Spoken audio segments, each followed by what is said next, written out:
Hey, this is Ben King. Let's begin by tapping into one of the senses. Light and shadow for me again this morning is really interesting. To the southeast of me, the sun is rising. Directly to my right are very tall evergreen trees. And the sun is working with the trees and creating these long shadows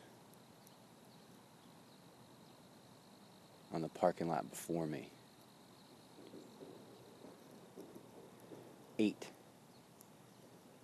trees, absolutely still.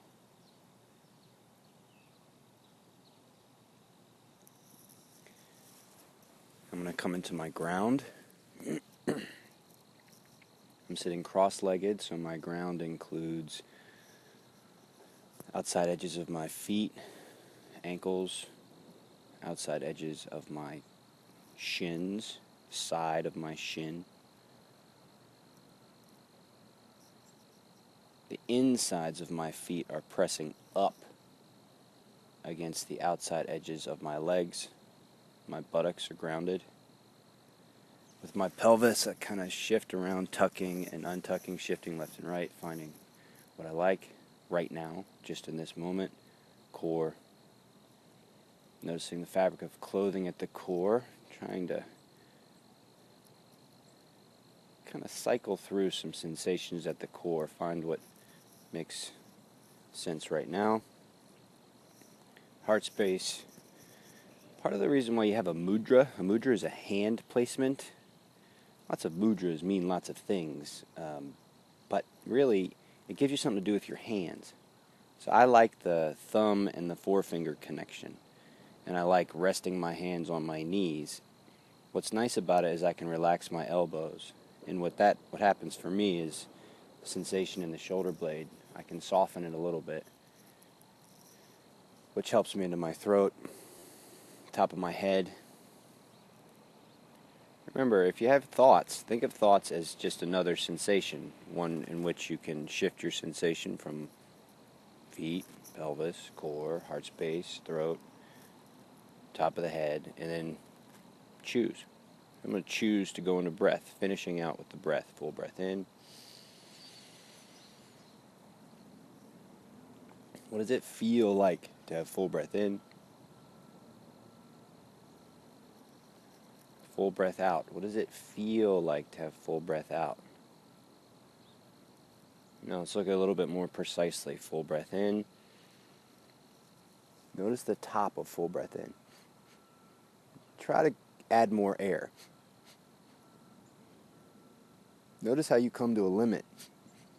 You can kind of keep fiddling around at the edge, but if you keep trying to breathe in, eventually you just can't. Keep trying to breathe in. Notice the edge. Where do you feel it? The pressure. You can't go a certain way further. You have to exhale. Then your body says you have to exhale. Notice sensation of impulse telling you what to do. Then do it. Exhale slow. Feel how the body just releases it. You don't have to do anything. It's just happening for you. You can watch it. You can listen to the birds and watch your body exhale all at the same time. Now come to the bottom. It's a different experience down here. Exhale. Keep trying to exhale. Notice what happens in your body. Compression. Compression. Now, notice impulse to breathe in. Body is telling you more forcefully. Breathe out. Oh, feel the compression. Then notice expansion out. Time spent in presence. Time spent in presence. The biological implications of time spent in presence is unbelievably big. Unbelievable. Pick a scientist. Pick one. Dr. Herbert Benson. That guy figured out first that we have something in our body called the relaxation response. It's complementary to fight or flight. Fight or flight, we've known about that. The relaxation response, we didn't know about that until more recently.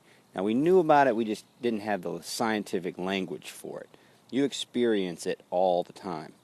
All the time. Every time you exhale, as a matter of fact, you experience the relaxation response. Now, if you emphasize the relaxation response in a similar way that you can emphasize the hypervigilance, emphasize the no pain, no gain, emphasize the fight or flight. Now let's add another one. Fight, flight, or freeze. Let's be more accurate. Fight, rage, flight, fear, freeze, fear. See that? Now the relaxation response is the other side. Stillness, softness, patience. The ideas of the relaxation response, kind of like a way of life, is loving kindness, compassion, connectivity, relationship, tact, relaxation response. It's just different parts of a spectrum, no better or worse. Just different parts of the spectrum. Oh, yeah, back to the biology. The biology of the relaxation response. Benson talked about it all the way down to the genes, the telomeres, which is the length of your genetic code. So there you have a genetic code. It's like a spiral, and the code is connected by what we currently call telomeres. And those telomeres, apparently, according to the science of the past, get longer and shorter based on the environment.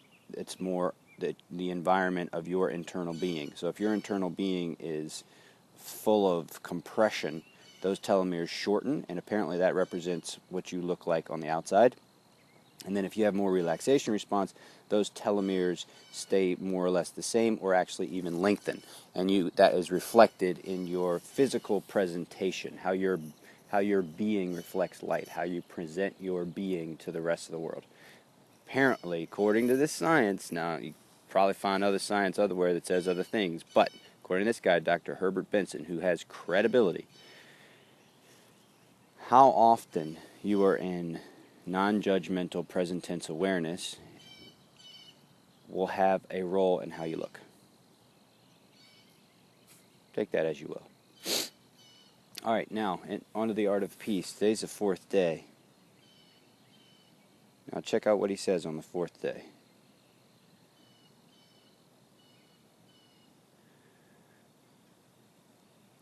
O Sensei comes out with a motherfucking doozy.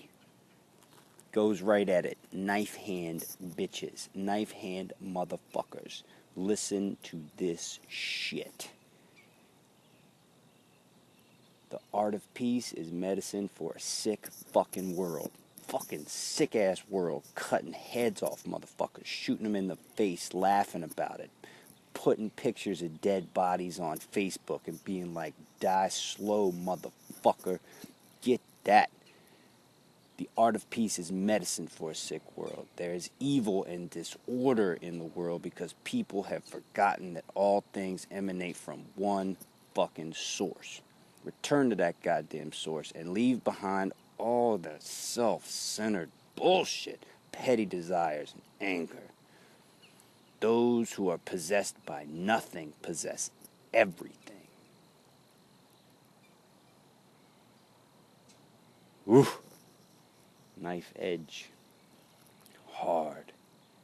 I tell you, it's interesting. This morning I woke up and the thought in my head was, hard can be soft, soft can be hard. Hard can be soft, soft can be hard. Strong can be weak, weak can be strong. They make martial arts movies about that shit. It's called the yin and the yang. This is not a new idea. I am not being profound in any way, shape, or form. This is about as basic as it fucking gets. Oh, Sensei saying you get stuck on either one of those sides, you're fucked.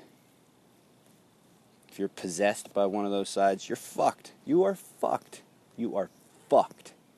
You're being dragged along by ego, by your identity to whatever temporary shit is going on. He's saying you are fucked. And then he's saying on the other side, If you're not possessed by any of these things and you're choosing to be love, you're choosing to be patience, you're choosing to be smooth interaction,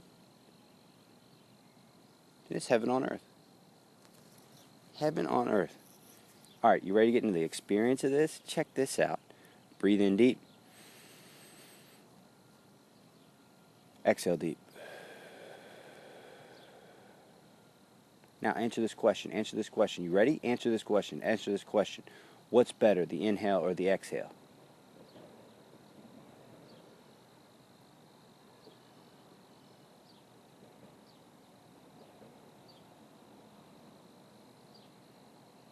What's better, inhale or the exhale? Neither. Neither. Part of the same process. One extreme. Neither's better. Each has their qualities. Each has their uses. Now check out this part. What happens in between the inhale and the exhale? What happens? What happens? What happens? What happens? What happens? Art of peace is medicine for a sick world. There is evil and disorder in this world because people have forgotten that all things emanate from one source. Return to that source and leave behind all self-centered thoughts, petty desires, and angers. Those who are possessed by nothing possess everything.